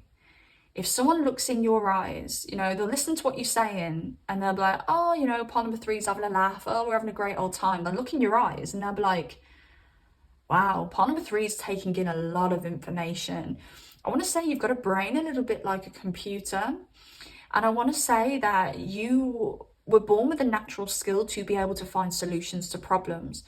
Now, if you're a female watching this, it may be solutions to more emotional problems, because females are very emotionally based. If you're masculine watching this, it may be solutions to more practical problems, i.e.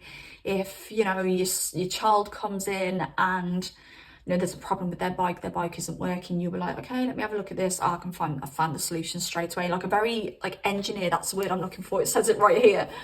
If you're masculine, you may have a very and you'll have an engineer's mind. You'll be able to you just know how to fix things. You know where the problem's coming from. If you're a female, this is going to potentially be more emotional based, where you're like, I know where that problem's coming from. I know how to find a solution to that problem, but on a more like emotional level. Okay. So again, it makes me think that you've got skills that can be very, very valuable in this world. But I feel that there needs to be an element of, I feel that you guys want to climb to the top. I feel that you guys have like lofty goals. You're the kinds of people who are like, right, I'm just hearing Mariah Carey, that little video clip, that little meme where she's like, I'm gonna do the best with what I got. Like, I just heard that in my head. So it's like you guys are like, right, I want to be successful. I want to climb to the top. And I do think you guys are career climbers. I want to climb to the top. I want to be the best. Let's see what I've got. Let's find a creative way to develop what I have into something that's gonna make me a lot of money. I'm also hearing you've got the brains, I've got the looks, let's make lots of money. So again, you could be the kind of person as well who likes to, you know, be like, right, I can see your pros here and I can see how you can help me. You help me, I'll help you. You could be like a little bit of a wheeler dealer. Pile number 3, I'm getting a bit of wheeler dealer energy coming in as well. You may be somebody who likes to do deals. You may be somebody who is very fair as well, where you're like, look, I've helped you with this, now you can help me with that. Again, very logical, very matter of fact, very straight to the point. But this is how women view you, remember. This isn't how men view you. And I know this is crazy because it sounds like this would be how men view you, but this is how women view you. So let's look into how men view you. Got teacher. Interestingly, we had teacher in the same position for pile number 2. So you do teach people, men, sorry, I'll talk about men here. You teach them something. I just heard teach them how to be a man. And I just heard it in like that tone of voice as well. Yeah, I teach them how to be a man. So I don't know whether you are like a very like masculine person. If you're masculine, then great. If you're female, then you may be very like masculine minded. I'm hearing I just had something come through where it was like masculine sex drive. Masculine sex drive. So I don't know what that's all about. By the way, I didn't mention this before, but 22 is here. So the number 222, 22 may mean something to you very, very strongly.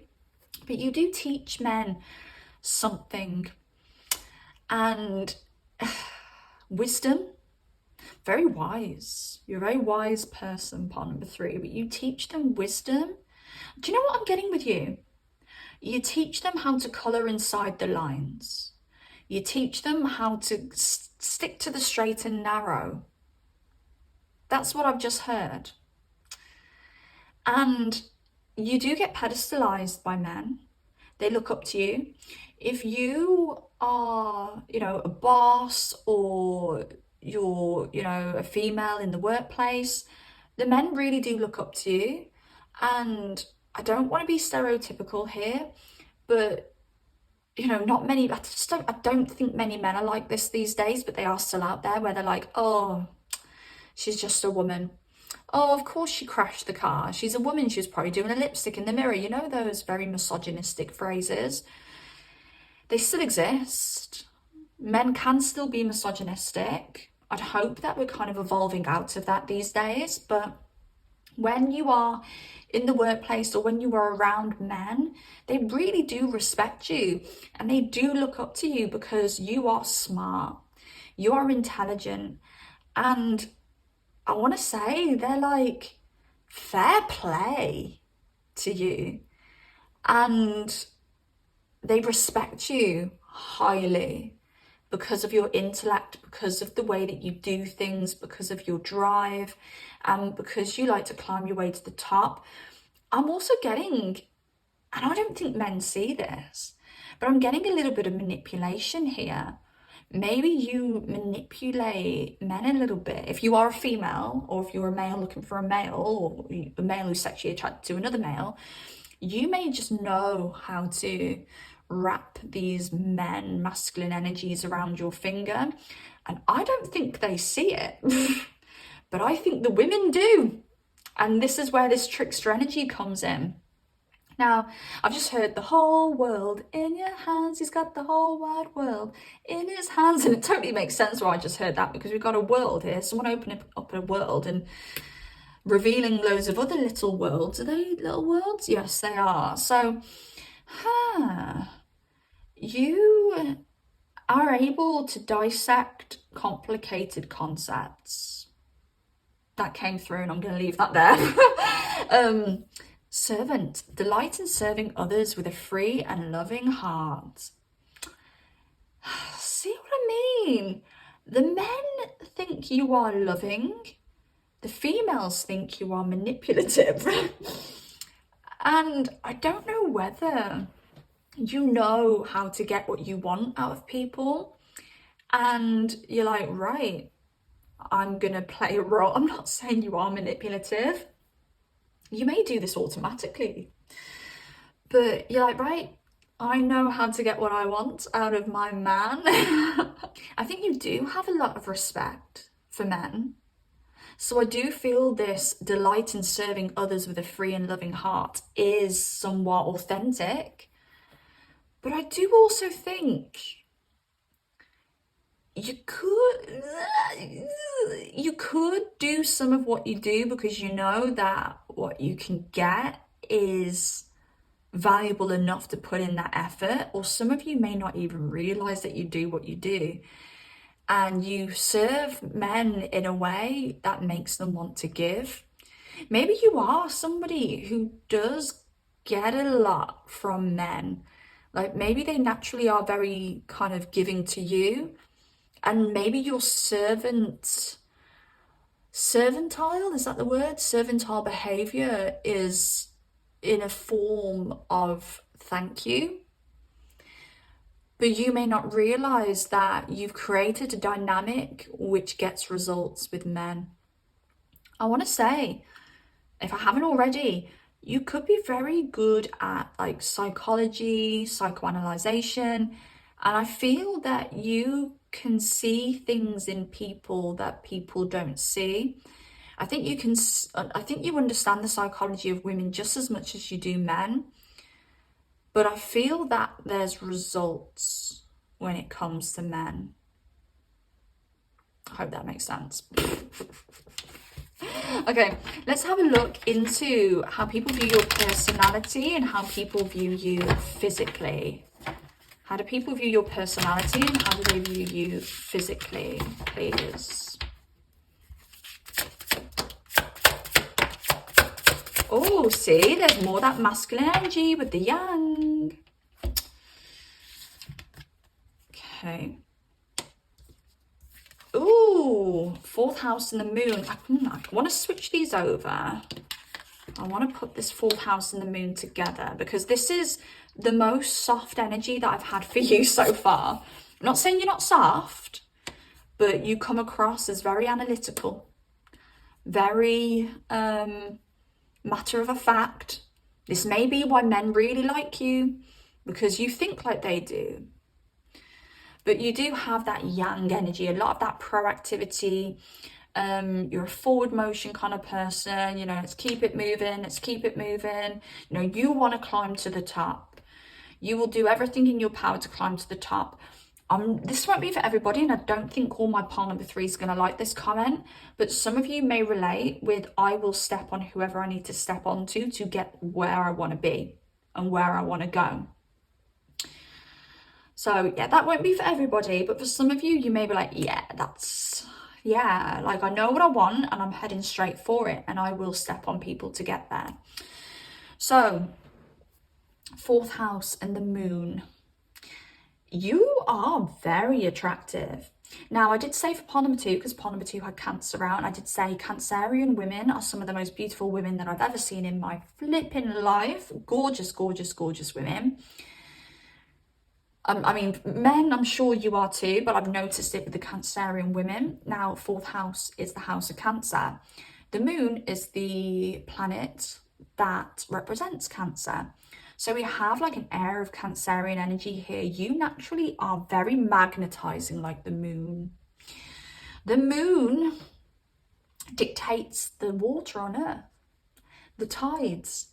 You powerful pile number 3. You have the power to move waters. You have the power to manipulate water, manipulate emotions. You're a master manipulator, pile number 3. And, I just heard, I don't want to say that because some of you may be offended, but I heard con artist. I honestly don't think my pile number 3 is a con artist, but I think that's coming through to kind of describe that you could be if you wanted to be. But also the moon, it does govern our emotions. And I wasn't getting much emotion with you here in this pile, but this shows me that underneath all of this logical, practical, highly intelligent, surface level manipulating energy that you're giving off, you deep down have a heart, and you're loving, and you're sensitive, and you're emotional, and you seek comfort. You know, you have these hefty goals in life. You want to reach the top, but you want to reach the top not so that you can get to the top and be like, right, so I'm a tyrant now and I'm gonna rule the world. It's because you just want to be comfortable. So this tells me that you are actually a loving, caring, very feminine, if you are a feminine watching this, very feminine person who wants to reach your goals for comfort. So yeah. Also, you're very, very intuitive. As well as being highly intelligent, you are very intuitive. Also, people may see you as somebody who, I'm just getting nesting. So somebody who has created a nice little nest for themselves. If you were a birdie in a tree with a load of nests, all the other birds would look at your nest and go, wow, how did ball number 3 create that nest? It's so lovely. Where did you get your sticks from? So you really, as a person as a whole, you are kind of the person that people want to be, or people want to be with. Do you know what? I popped to the toilet before I started this reading, and I've planned after this to watch Clueless. I haven't watched Clueless in so flipping long, I do not even remember the storyline. But as I was in the bathroom, I was like, why is Clueless coming in my head very, very strongly? Yes, I'm going to watch Clueless after I finish reading, but it was coming in my head very, very strong, like I need to throw it out in this reading somewhere. And I feel, if I remember rightly, and my memory doesn't always serve me, but if I remember rightly, the girl in Clueless, the blonde girl, do not remember her name. I know she's very famous, and if someone said her name, I'd be like, oh, God, why did I not get her name? No, it's a name that's a household name that we all know. But It Girl. And I'm getting It Girl with you. The person everybody wants to be and the person everybody wants to be with. So that's pretty cool. And I love that for you. Right, what else do we have when it comes to physical appearance and personality and how people view this? Bam. Spiritual. Oh God, you are a beautiful mix of everything. Spiritual, intellectual. 777 may mean something to you. Maybe you're a life path number 7. Earth angel. Oh my gosh, this is gorgeous. And soulmate. Wow. Okay, none of these really talk about your physical appearance, but here we have got that. Yeah, you know, you give off this very somewhat kind of like cold outer shell at times. I'm going to say at times. But you are actually a very highly evolved spiritual being. And it's giving me that alien energy again. Something otherworldly about you. Maybe even somewhat angelic. And it's, I want to say, people don't stumble across you by accident. There could be a very strong element of fate when it comes to your life. I feel because you are so deep, spiritual and sensitive and connected, that you have to put rules in place so you don't kind of lose your mind and kind of fall down the rabbit hole, if you know what I mean. So you could try and balance out your spirituality with science. And you understand the importance of being clued up when it comes to both. This is a little bit like me. So yes, I do readings. Yes, I would say I'm a very spiritual person. I am called the high maintenance hippie because there is an element of me that is very hippie-esque, very at one with nature. But then there's another element of me that's very earthbound, quite high maintenance.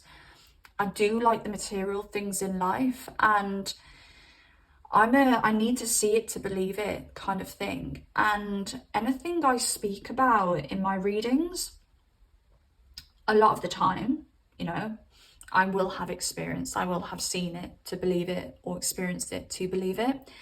And if ever I mention something in my readings that I haven't got, you know, pure evidence on that this thing exists or whatever, I will state that. Like twin flames, I don't really talk about twin flames much. I will bring it up in readings if I pick up on twin flame energy, but I will always say I don't really look into twin flames because I personally don't feel that I have any evidence that they're real. And I'm not saying that they're not real, and there'll be people out there who have had evidence that it's real, but for me personally, I haven't, so I don't feel comfortable to speak about it.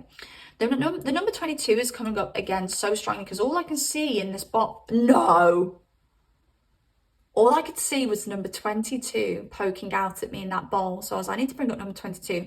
Pulled it out, twin flame. What was I just speaking about? Twin flame. What is the meaning of that? Maybe that's the universe saying twin flames are real, so shut your mouth. Okay, I'm going to pull just a few more out of the bowl just to see if we can get any physical attributes. Free spirit. You're a free spirit, babes. 1111 here. 111.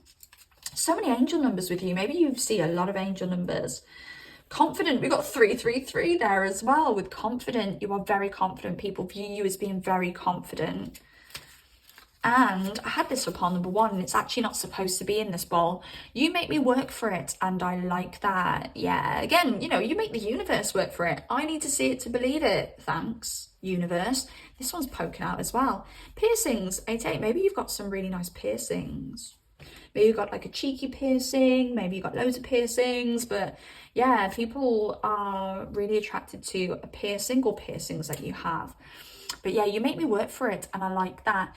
You do make people work for it and they like it. And I didn't even know when this came out for pile number 1, I was like, what? I'm going to pull for it in this pile as well. I pulled for it in pile number 1, I'm going to pull for it in this one. Emotions. You expect people to, something came to my mind, then it just slipped straight back out. I don't know whether you ask a lot from people emotionally. It could be because you need that to kind of unlock your emotions. I don't know whether you've got like a cold moon sign. Now, I'm a Capricorn moon. That is the coldest moon. Well, actually, Aquarius moon as well. But Capricorn moon, that's me. I'm, oh God, and I tell you, I'm not good with emotions. And it's crazy because I can intellectualize my emotions very, very well. But sometimes as a Capricorn moon, I'm getting better with this as time goes by, but if I'm bothered by something, if I'm hurt by something, I'll feel it in my body. I'm like, oh, I'm really pissed off and I don't know why. And I'm really frustrated and I feel really distant from this person. It probably takes me about 2 weeks to access my emotions to work out why. Because that is how locked up a Capricorn moon's emotions are. I'm telling you, we can control those emotions as well. So yeah, Aquarius moon too. So I don't know whether you're a Capricorn moon, you know, you're very practical when it comes to your emotions. You know, you're not, you know, it's Gone with the Wind. I just heard Gone with the Wind. I don't know what Gone with the Wind is about. I never watched Gone with the Wind or read Gone with the Wind. But, you know, it's not a case of, you know, you're like, oh, but I'm getting, oh, but I love you. But I love him. Oh, God, I love him. Like, he's so bad for me, but I love him. Capricorn moon and Aquarius moon would be like, let me do my calculations here. You're a prick. So even if I love you, I'm not going to be with you. So that's a good way to describe Capricorn moon energy. Aquarius moon. What other moon signs do we have? Taurus moon is a lovely placement, but again, okay, very practical with the emotions, okay? What else? Virgo moon. I don't know, Virgo moons are a little bit more sensitive because my mum always says if you scratch a Virgo, you get a Pisces underneath because they're opposing each other. So you could have a Taurus moon, Capricorn moon, Aquarius moon. Ooh. Do I want to go with the air sign moons as well? I'm not too sure, but yeah. But you expect people to be open emotionally with you because when people are and they access your emotions, they open up something completely otherworldly within you. But also you make me work for it, and I like that. You make people work to access those emotions as well. Yeah, I hope I've made sense there. I hope I have. Sometimes when I process these videos, I'm like, oh, I did make sense. But in the moment when I'm channeling, I'm like, am I chatting complete shit? Um, but yeah, you make people work to reach those emotions. That's what it is, babes. You don't give your emotions away easily. They are locked up. They're there and they're very valuable, but they're locked up. So you make people work to access the real you. I just heard the real you. The real you. What? Okay. Right. Let's pop these back. I do have my dressing gown on, everybody, because in the high maintenance hippie household, it is very cold. There is no point me putting the heating on in this room, because by the time it heats up, I will have finished this reading. So I'm in my dressing gown. I am wearing normal clothes underneath. Just so you know. Right. Let's just get 2 tarot cards out, just see if we can get any extra information or extra clarification for you guys when it comes to how people view you. That one wanted to pop out. The King of Fire. So that is the King of Wands. And the 5 of Pentacles. Ooh. Oh. 5 of Pentacles in this deck. What is going on there? Massive candle holder. Oh, again, that's people seeing you as being somewhat logical, a bit cold at times, out of reach. You are out of reach. You are burning up here on top of this big candle holder, bar number 3, and people can't reach your light, they can't reach your warmth. You really do make people work for it, work for the real you. You even may make yourself work to access the real you as well. And I feel that some people see you as a bit of an idol, actually, and really look up to you. I did get that with the pedestalization with the teacher card here. But you're out of reach from a lot of people. So sometimes you may feel a bit isolated, a little bit lonely. But it's only because not everyone can relate to you because you are highly intelligent. But also you put yourself in a place where you are more of an icon. Yeah, it's like there's an iconic energy with you. And,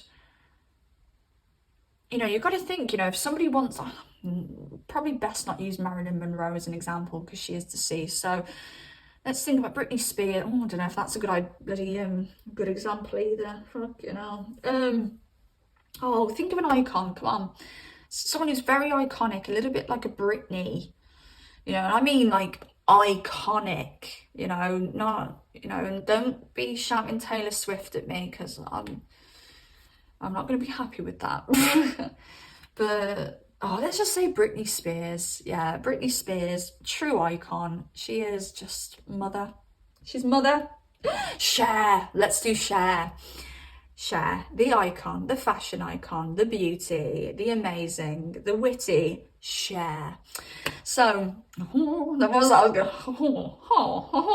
so I can't even do the Cher impression.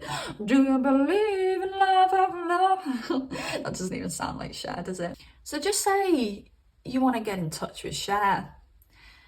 You want to access Cher's energy. You want to get in touch with her. You want to have a, you know, conversation with her. It ain't going to happen. You're not going to be able to access her. She is living in the hills. She has guards around her. She is not easily accessible. And when you do meet Cher, you're not really going to be yourself. You're going to be giddy. You're going to be like, oh my God, Cher, oh my God, oh my God, oh my God, this is Cher, this is Cher. And I just feel that energy around you where you are so different, so unique, so iconic, and so out of reach that you don't get a lot of people's real side. They're they're like putting on their like instinctive act, an instinctive act. That's the best way I can describe it. So instinctive, I mean primal. You know, what's within them primally? Is it defense? You know, are they going to meet you and be like, you're right? Yeah, you know, oh, you're not that good, Cher. Da, da, da, da. Or are they going to be fearful and be like, I can't see her. She's so amazing. Cher's so amazing. I can't go up to her. I can't speak to her. I'm scared. Or are they gonna just run up to you, give you a hug, and tell you that you're the best person in the world? Like, this is what I mean. You're not getting people's real selves very often because you are this icon and there's a distance between them and you ignite this primal instinct inside of people with this king of fire here. So I hope that makes sense. So sometimes you may feel a little bit isolated and a little bit lonely. And you may be like, God, is it me? Is it because people don't like me? It's the opposite. It's because people idolize you. And that's what I've got for you, pile number 3. So I hope this makes sense in some way. I hope it helps. Comment down below if you got anything to say at all. Please like this reading if you do. It takes you 2 seconds to like. And also, if you do want to book a private reading with me, the links are in the description box down below, or the link is in the description box down below. I can do a love reading for you, picking up on your love situation. I can do a future spouse reading for you, career reading, whatever you want, babes, I can do for you. And also hype points, hype me up if you've got any spare points. And pretty please subscribe. If you do like content like this, it lets me know that you like this content and that you want to see more of it. So take care of yourselves. Gorgeous pile number 3, iconic pile number 3, and I shall speak to you soon. Goodbye.